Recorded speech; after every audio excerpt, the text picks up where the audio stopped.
Olá, graça e paz. 2 Samuel 15, 21, diz assim a palavra do Senhor.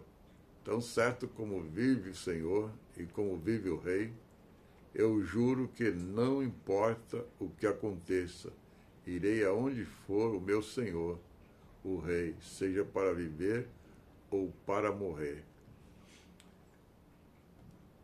A ideia que nós queremos desenvolver aqui está em torno do tema lealdade até o fim, o exemplo de Itai, o estrangeiro fiel.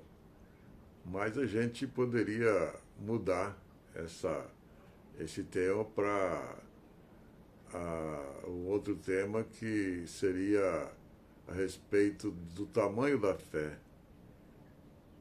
Nunca vi tamanha fé. Poderia ser esse o tema. E isso me fez lembrar de Jesus quando falou a respeito do centurião que falou, olha, não precisa ir até a minha casa, é só dizer uma palavra e meu criado ficará curado. E Jesus expressa isso. Nunca vi tamanha fé nem em Israel. Isso mostra que esse fato que acontece com Davi é semelhante ao que acontece com Jesus. Olha só a conexão. Né? Esse homem é um estrangeiro também, porque Jesus fala, nem Israel consegui ver tamanha fé. E esse homem, líder, capaz de executar certas tarefas com muita proeza, com muita capacidade, com profissionalismo, em outras palavras. Ele era, acima de tudo, uma pessoa que tinha muita fé. E essa fé dava a ele a condição de exercer comprometimento. Davi estava passando por uma situação de rejeição, havia umas picuinhas feitas pelo seu próprio filho Absalão, ao ponto de haver uma conspiração. E Davi se viu forçado a ir procurar exílio, a ir para o exílio. E vejam que a situação é bem parecida com aqueles que seguiam Jesus. Começaram a se debandar e Jesus olha para aquele remanescente e diz, quereis vós também retirar? E Pedro faz uma grande declaração, para que iremos nós? Tu tens as palavras de vida eterna. Mas então Davi, ele decide fazer uma caminhada, ele empreende uma caminhada naquele momento em que é um momento crucial da vida dele, ou ele escapa dali ou ele morre com todos os seus. Ou talvez haveria matanças sem necessidade, igual que está acontecendo em certo país aí, que não é uma matança, mas é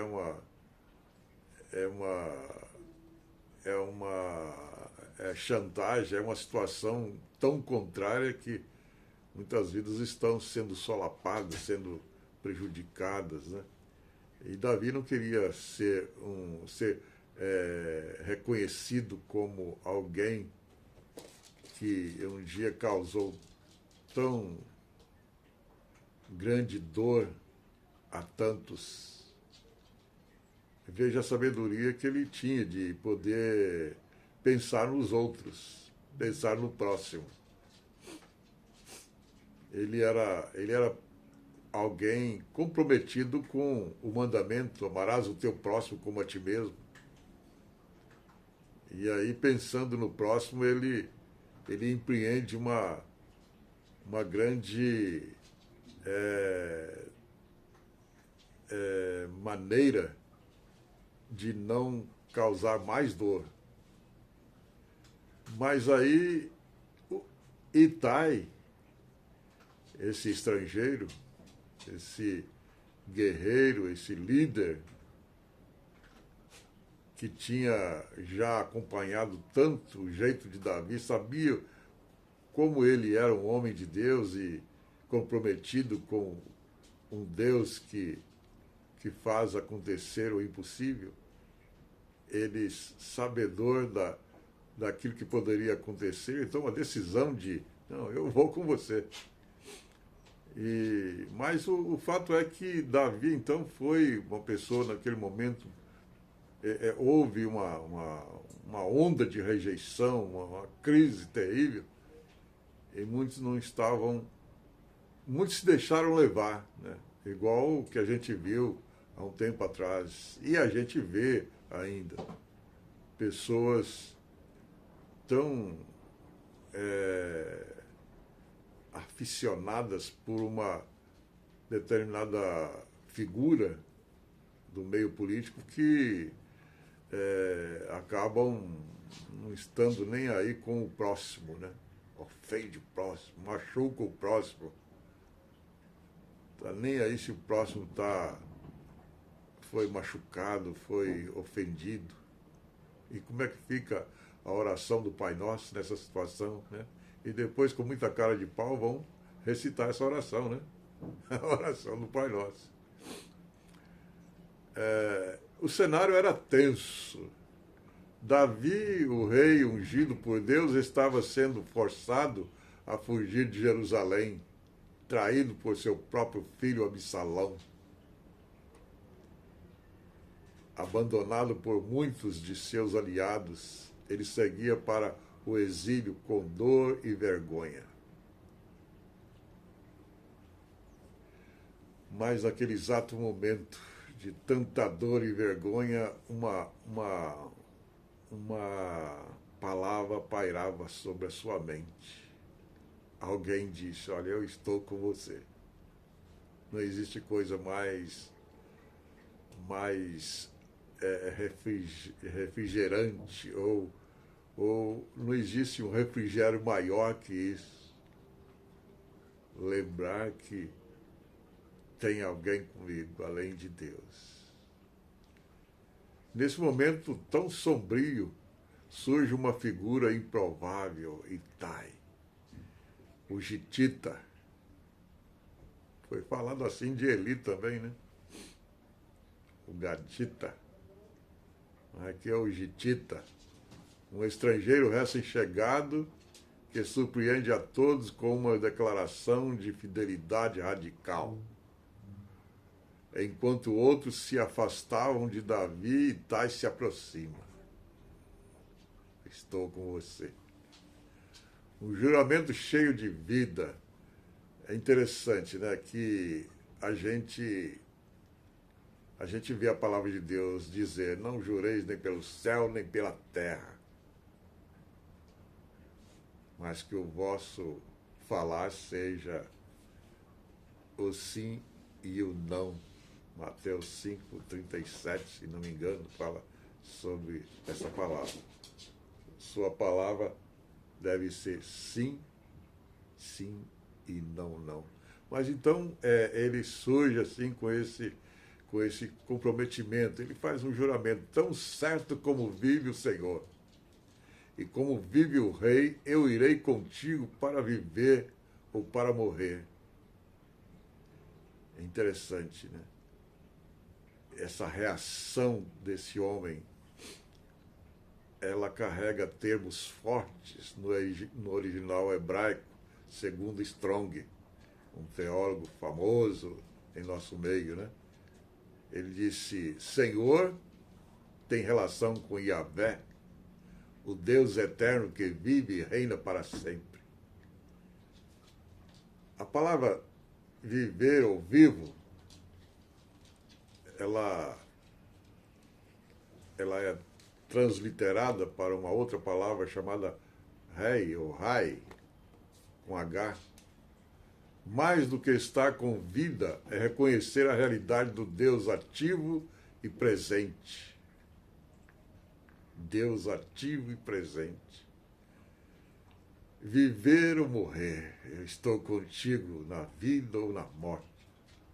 para viver ou para morrer, eu não me importo, eu estou contigo.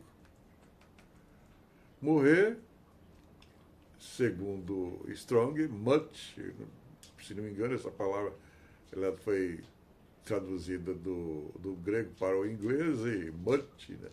A expressão de entrega total sem reserva.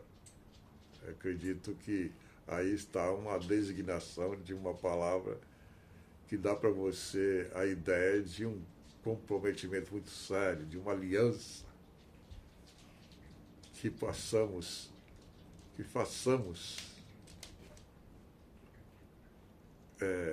compromissos assim com o Senhor e que sejamos cumpridores desses compromissos ao termos um toque profundo e dizer, não, é isso que eu tenho que fazer. Itai invoca Deus como testemunha.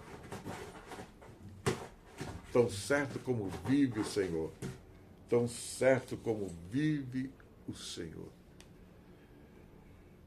Reconhece Davi como rei legítimo e se compromete a segui-lo, independentemente das circunstâncias. Isso é uma fidelidade que vai além das conveniências. Eu faço isso por causa disso. Eu sou isso por causa disso. Eu reajo assim por causa disso. Não, nada disso, né? Ele vai além desse tipo de conveniência.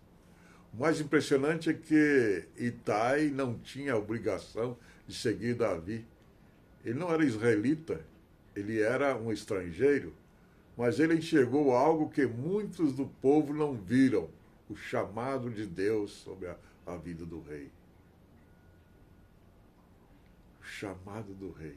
Olha, se há algo que o ser humano não pode questionar, é esse compromisso de alguém com Deus. Quando ouve o seu chamado, Deus chamou Davi lá naquela pastagem, em meio às ovelhas, dando duro ali, enfrentando perigos, matando urso, matando feras ferrenhas que lutava contra aquilo que era tão precioso para ele, que eram as ovelhas. Ele cuidava das ovelhas. E o seu compromisso não era por posição nem por segurança, era por convicção. Ele tinha certeza de que Davi era um homem chamado. Hoje o nosso rei é Jesus. E muitas vezes ele também é rejeitado pela cultura, pelo mundo, até por corações frios dentro da igreja, da própria igreja. Quem estará com ele quando for difícil permanecer? Eis um desafio àqueles que querem ser discípulos. Discípulos em todo o sentido da palavra, discípulo autêntico. Há um tempo atrás, alguém disse para mim, ele é discípulo de Kardec. Eu falei, poxa, que pena. Kardec morreu sem saber quem ele é. Ele olhou para mim e falou assim, mas Jesus também morreu e sem saber quem é você e tal. Eu falei, olha, ele é Deus e ele sabe todas as coisas. E a diferença entre ele e Kardec é que ele ressuscitou e Kardec morreu acreditando na reencarnação. E é nisso que você acredita, não é mesmo? E ele ficou sem graça e não deu mais para a gente continuar a conversa, porque chegou o momento de atendermos a uma situação que estávamos vivendo naquele momento e ficou para uma próxima. Nós podemos continuar naquele blá. Mas eu desafio você a pensar sobre isso. Você é um discípulo em todo o sentido da palavra, como Itai se mostrou ser de Davi. E aí você ser igual a Itai, mas se tratando daquele que é o seu Senhor, que pode ser, se ainda não é, o seu Senhor, o Senhor Jesus. Que Deus tenha misericórdia e te ajude a conseguir ser um discípulo de Jesus, ou a conseguir ter a chance de receber um chamado e ser um instrumento em suas mãos. Eu consegui entender isso quando eu tinha 19 anos e pouco. Eu fui desafiado por um missionário que falava sobre o trabalho missionário entre os índios. E eu fui desafiado a fazer a obra de Deus. E naquele momento Deus me mostrou, mesmo que não seja entre os índios, seja em outro local, o meu chamado é para você fazer a obra. Que Deus te ajude também. Não importa se você está terminando a sua faculdade de arquitetura ou engenharia da computação, o que importa é que você pode ser um instrumento nas mãos do Senhor e assim fazer a sua obra também, em nome de Jesus. Amém.